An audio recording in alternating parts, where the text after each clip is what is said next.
Hello friends, welcome to SSC coaching centre. दोस्तों, आप सभी लोग यूपी पुलिस एग्जाम की तैयारी कर रहे हो तो रेगुलर हमारे वीडियोस को देखिए। टाइमिंग भी मैं आपको बता चुका हूं कि जो वीडियो है हमारा सुबह के 10 बजे आएगा पहला वीडियो, दूसरा वीडियो दोपहर के 2 बजे आएगा और तीसरा वीडियो रात को 8 बजे आएगा। ये 3 वीडियो आपको रेगुलर मिलेंगे जिससे कि आपकी एग्जाम की तैयारी बहुत अच्छे से हो। अब यहाँ पे स्क्रीन पे 2 क्वेश्चन है। पहला क्वेश्चन आप पढ़ोगे, 100 किलो चीनी से 2 किलो के कितने पैकेट बनाए जा सकते हैं। बहुत आसान है। और नीचे एक और प्रश्न है बिल्कुल ऐसा ही, 3.1/4 केजी चीनी से 1/16 केजी चीनी के कितने पैकेट बनाए जा सकते हैं। यह तो थोड़ा मुश्किल हो गया। प्रश्न सेम है, यहां पे वैल्यू आसान दे दी तो क्वेश्चन आसान हो गया। जैसे ही वैल्यू को फ्रैक्शन में भेजा, वैल्यू कठिन कर दी, सवाल भी कठिन हो गया। करने का तरीका बताऊंगा, केवल 1 मिनट में आंसर आ जाएगा। इसको कैसे करोगे आप, 100 किलो चीनी से 2 किलो के कितने पैकेट बनाने हैं, तो आप अच्छे से जानते हो कि इस 100 में इस 2 से हम डिवाइड कर देंगे तो भैया कितने पैकेट बन जाएंगे, 50 पैकेट बन जाएंगे। भाई 2 किलो के कितने पैकेट बन जाएंगे, 50। यानी कि हमने क्या काम किया, पहली संख्या में दूसरी संख्या से डिवाइड दे दिया, पहली में दूसरी से डिवाइड दिया, 2 से ही तो डिवाइड दिया है, पहली में दूसरी से डिवाइड किया। यहां पे भी बिल्कुल ऐसा ही करना है कि पहली में दूसरी से डिवाइड करना है, क्योंकि प्रश्न सेम है, केवल संख्या का डिफरेंस है। अब देखिएगा, इसको मैं क्या लिख सकता हूं, 4 त्रिक का 12, 12 में 1 जोड़ूंगा 13/4, कितना हो जाएगा भैया, ये हो जाएगा 13/4, यही तो हो गया। अब इससे डिवाइड दूंगा मैं 1/16 से, मैं क्या करूंगा, डिवाइड दूंगा 1/16 से। तो आपको अच्छे से मालूम होगा कि सबसे नीचे वाली संख्या कहां पहुंच जाती है, मल्टीप्लाई में ऊपर, यानी कि 13 × 16 हो जाएगा। और यह वाली संख्या, ये वाली संख्या का मल्टीप्लाई ऐसे होता है, सबसे नीचे वाली का सबसे ऊपर वाली का और ये बीच वाली का आपस में, यानी कि 4 × 1 4 ही रहेगा। अब 4 चौके 16 कट जाएगा, 4 चौको 16 कट गया, और 13 चौको कितना हो जाएगा, 13 चौके 52 हो जाएगा। कितना हो जाएगा भैया, 13 चौके 52 हो जाएगा। यानी कि इस प्रश्न का जो सही जवाब हो जाएगा वो हो जाएगा 52। अब 52 यहां पे कहीं लिखा नहीं गया है, तो लिखने में कहीं गलती हो गई है। हो सकता है यहां पे 52 होगा, ये 0 लिख गया, ये 52 होगा, या फिर हो सकता है यहां पे 52 हो गया। तो ऑप्शन को टाइप करने में यानी कि लिखने में गलती हो गई है, वरना क्वेश्चन आपका बिल्कुल सही है। तरीका हम आप जो बताया बिल्कुल सही है। क्लियर हो गया ना। तो इस तरीके के प्रश्न में थोड़ा सा डिफरेंस देने से देखो प्रश्न कितना कठिन हो जाता है। यहां पे कितना आसान था और बिल्कुल सेम क्वेश्चन यहां पे कितना कठिन हो गया था जब फ्रैक्शन में वैल्यू को रखा गया। तो क्लियर हो गया सभी को, कोई दिक्कत नहीं है। अब देखते हैं अगला प्रश्न। अगला प्रश्न है, 6/5 में कितने 1/10 हैं। बहुत अच्छा सवाल, ऐसा सवाल बार बार एग्जाम में आता है।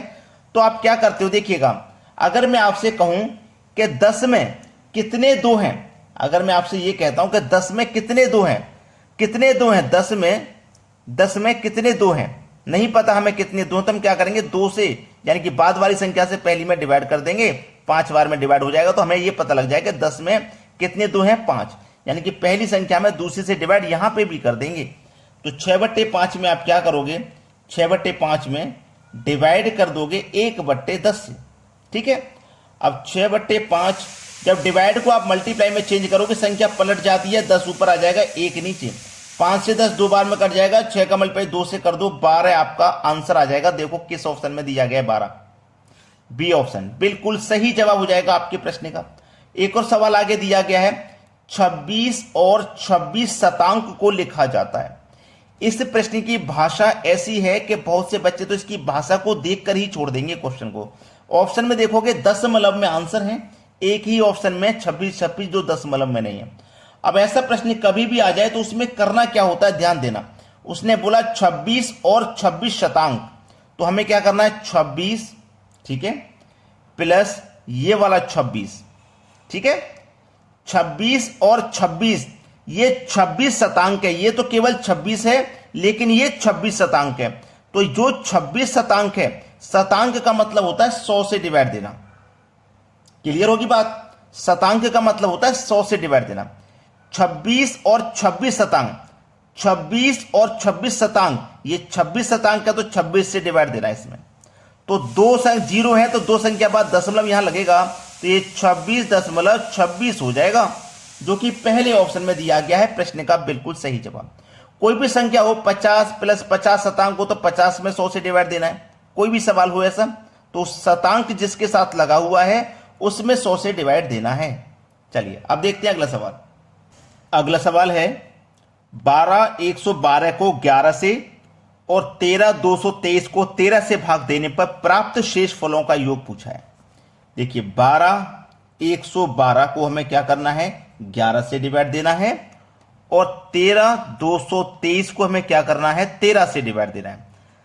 डिवाइड देने के बाद जो शेषफल बचेगा दोनों का, उनका योग उसने पूछा है। तो चलिए इसमें पहले हम 11 से डिवाइड देते हैं।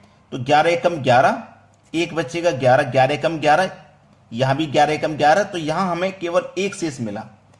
13 से यहां कटा दो, 13 एकम 13, 13 एकम 13, 7 2 9, 13 7 91, यहां दो शेष बचा।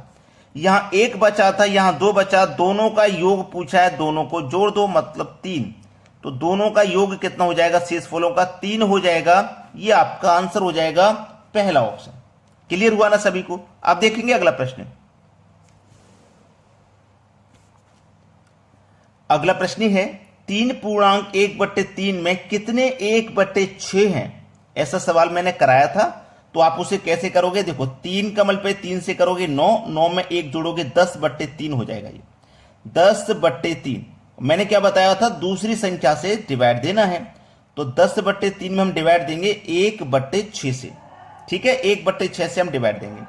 तो देखिएगा ये 10 हो गया, ये 3 हो गया।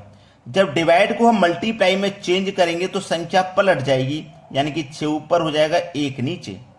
3 से 6 को कटा दो 2 बार में, 10 कमल पे 2 से कर दो तो ये कितना हो जाएगा 20, यानी कि सी ऑप्शन क्या है आपके सवाल का बिल्कुल सही जवाब। ठीक है, तो ये छोटा सा वीडियो आपको कैसा लगा कमेंट करके बताना। वीडियो अच्छा लगा लाइक कर दीजिए, शेयर कर दीजिए, क्योंकि जो भी जानकारी हम आपको दे रहे हैं एग्जाम से रिलेटेड दे रहे हैं। ठीक है, तो आप हमारे चैनल को तुरंत सब्सक्राइब कर लीजिए। अगर चैनल पर नए हो, पहली बार वीडियो को देख रहे हो, तुरंत सब्सक्राइब कर लो। ठीक है दोस्तों, धन्यवाद।